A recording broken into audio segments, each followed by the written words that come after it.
তারা চায় টাটা ফিরুক, তারা চায় শিল্পায়ন হোক, নারী সুরক্ষা হোক, বেকাররা চাকরি পাক, পশ্চিমবঙ্গ আবার বিধানচন্দ্র রায়ের সময়ের মতো নতুনভাবে উন্নয়নের ফলে ফুলে পল্লবিত সুশোভিত হোক।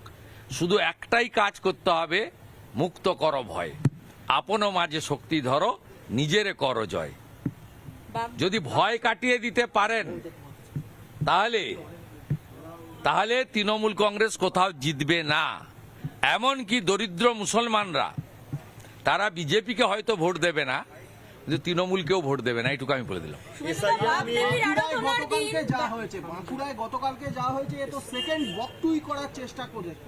এটা নতুন নয়।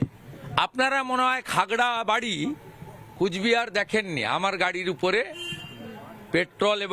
পেট্রোল ছড়ানো হচ্ছিল। আপনারা টিভিতে মনে করছিলেন ওটা জল, ওটা জল নয়। প্রথম যখন বুলেট প্রুফ গাড়ির কাঁচ ভাঙতে পারেনি, পাশে অনেক সময় রাস্তার পাশে দোকানে মোটরসাইকেলের জন্য পেট্রোল থাকে, দেখবেন বোতলে, সেই বোতলের পেট্রোলই ছড়াচ্ছিল। আমি তখন দ্রুততার সঙ্গে ড্রাইভারকে বললাম যে বেরিয়ে চলো তাড়াতাড়ি, কারণ ওরা দেশলাই মারছিল। আর বুলেট প্রুফ গাড়িতে বাইরে থেকে আগুন লাগিয়ে দিলে দরজাগুলো অটোমেটিক কোর্সে বন্ধ হয়ে যায়। ড্রাইভার, সিকিউরিটি, নিশীথ প্রামাণিক এবং আমি চারজনই দগ্ধ হয়ে মারা যেতাম। সেটা ক্ষতি কিছু নেই, চেষ্টা করেছিলাম বাঁচার, উপরওয়ালা আছেন, ভগবানে বিশ্বাস করি বাঁচিয়েছেন। একইভাবে চন্দ্রকোনা রোডে শুধু পেরেক লাগানো কাঠের বাটাম ছিল না, কেরোসিনের জার, পেট্রোলের জারও পাশে ছিল। অতএব এটা নতুন কিছু নয়। পশ্চিমবঙ্গে বিরোধী দল করতে গেলে অনেককেই পুড়িয়ে মারার চেষ্টা হবে এবং বকটুইর মতো কাউকে কাউকে পুড়িয়েও মারবে।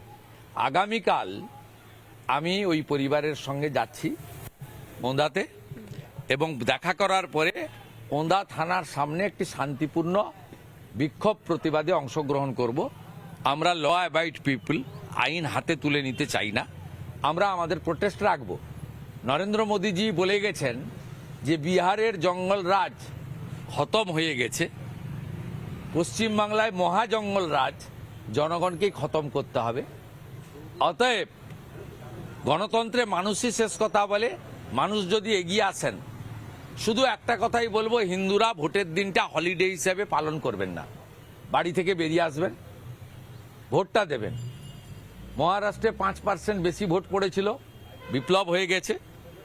দিল্লিতে 10% বেশি ভোট পড়েছিল, বিপ্লব হয়ে গেছে।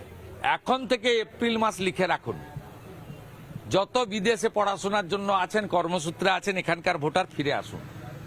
নানা ধরনের কন্টেন্ট দেখার জন্য লাইক করুন, শেয়ার করুন আমাদের ফেসবুক পেজ, সাবস্ক্রাইব করুন আমাদের ইউটিউব চ্যানেল। পাশাপাশি অন্যান্য ব্রেকিং নিউজের জন্য অবশ্যই চোখ রাখুন রিপাবলিক বাংলায়।